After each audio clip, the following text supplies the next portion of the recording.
ಜೀವನದಲ್ಲಿ ಏನಾದರೂ ಸಾಧನೆ ಮಾಡಬೇಕು ಅಂದ್ರೆ 5 ಸಿಗಳಿರಬೇಕು ಅಂತ ಹೇಳ್ತಾರೆ.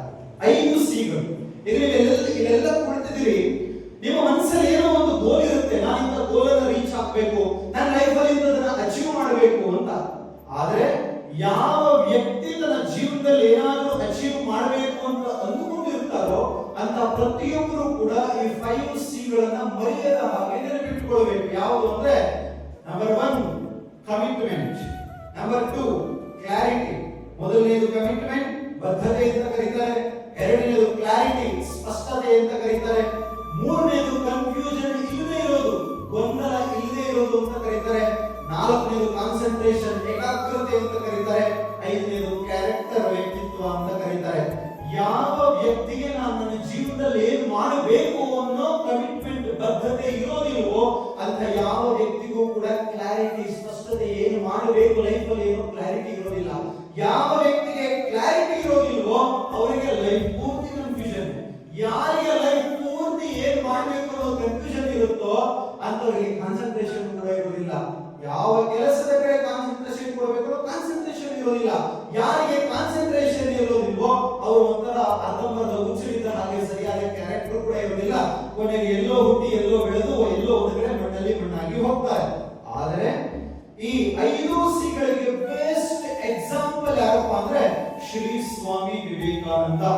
ಸ್ವಾಮಿ ವಿವೇಕಾನಂದರಿಗೆ ಒಂದು ಪಕ್ಕ ಕ್ಲಾರಿಟಿ ಇತ್ತು, ಕಮಿಟ್ಮೆಂಟ್ ಇತ್ತು, ಬದ್ಧತೆ. ಏನು ಬದ್ಧತೆ ಅಂದ್ರೆ ಕಮಿಟ್ಮೆಂಟ್ ಅಂದ್ರೆ ನಾನು ಬ್ರಿಟಿಷರು ಆಳ್ತಾ ಇರತಕ್ಕಂತ ನನ್ನ ದೇಶದ ಬಗ್ಗೆ ಯಾವ ಜಗತ್ತು ಕೆಟ್ಟ ಮಾತಾಡ್ತಾ ಇದೆಯೋ ಅದೇ ದೇಶಕ್ಕೆ ಹೋಗಿ ನಾನು ನನ್ನ ದೇಶದ ಗ್ರೇಟ್ನೆಸ್ ಬಗ್ಗೆ, ನನ್ನ ದೇಶದ ಕಲ್ಚರ್ ಬಗ್ಗೆ ನಾನು ಹೇಳಬೇಕು, ಇಡೀ ಪ್ರಪಂಚಕ್ಕೆ ಹೇಳಬೇಕು, ಭಾರತದ ಒಂದು ಸಂಸ್ಕೃತಿಯನ್ನ ಗೌರವಿಸುವಂತೆ ಮಾಡಬೇಕು ಅನ್ನೋ ಒಂದು ಬದ್ಧತೆ ಇತ್ತು. ಅಂತಹ ಕಮಿಟ್ಮೆಂಟ್ ಇದ್ದದಕ್ಕೋಸ್ಕರವೇ ಸ್ವಾಮಿ ವಿವೇಕಾನಂದರಿಗೆ ಪಕ್ಕ ಕ್ಲಾರಿಟಿ ಇತ್ತು, ಎಲ್ಲಿಗೆ ಹೋಗ್ಬೇಕು, ಯಾವಾಗ ಹೋಗ್ಬೇಕು, ಏನ್ ಮಾಡಬೇಕು ಅಂತ. ಆ ಪಕ್ಕ ಕ್ಲಾರಿಟಿ ಇದ್ದದಕ್ಕೋಸ್ಕರವೇ ವಿವೇಕಾನಂದರಿಗೆ ಯಾವ ಕನ್ಫ್ಯೂಷನ್ ಇರಲಿಲ್ಲ. ವಿವೇಕಾನಂದರಿಗೆ ಯಾವ ಕನ್ಫ್ಯೂಷನ್ ಇಲ್ಲದೆ ಇದ್ದದಕ್ಕೋಸ್ಕರವೇ ಅವರಿಗೆ ಅಗಾಧವಾದ ಕಾನ್ಸಂಟ್ರೇಷನ್ ಇತ್ತು. ಆ ಅಗಾಧವಾದ ಕಾನ್ಸಂಟ್ರೇಷನ್ ಇದ್ದದಕ್ಕೋಸ್ಕರವೇ ಅವರಿಗೆ ಬ್ಯೂಟಿಫುಲ್ ಕ್ಯಾರೆಕ್ಟರ್ ಇತ್ತು. ಆ ಕ್ಯಾರೆಕ್ಟರ್ ನ ಬಲದಿಂದ ಈ 5 ಸಿಗಳನ್ನ ಒಳಗೊಂಡಂತಹ ಶ್ರೀ ಸ್ವಾಮಿ ವಿವೇಕಾನಂದ ಅವರು ವಿಶ್ವ ವೇದಿಕೆಯ ಮೇಲೆ ಹೋಗಿ ನಿಂತು ಅಮೆರಿಕದಲ್ಲಿ ಒಂದೇ ಒಂದು ಮಾತಂದ್ರೆ 5 ಪದಗಳನ್ನ ಹೇಳ್ತಾರೆ, sisters and brothers of America ಅಂತ.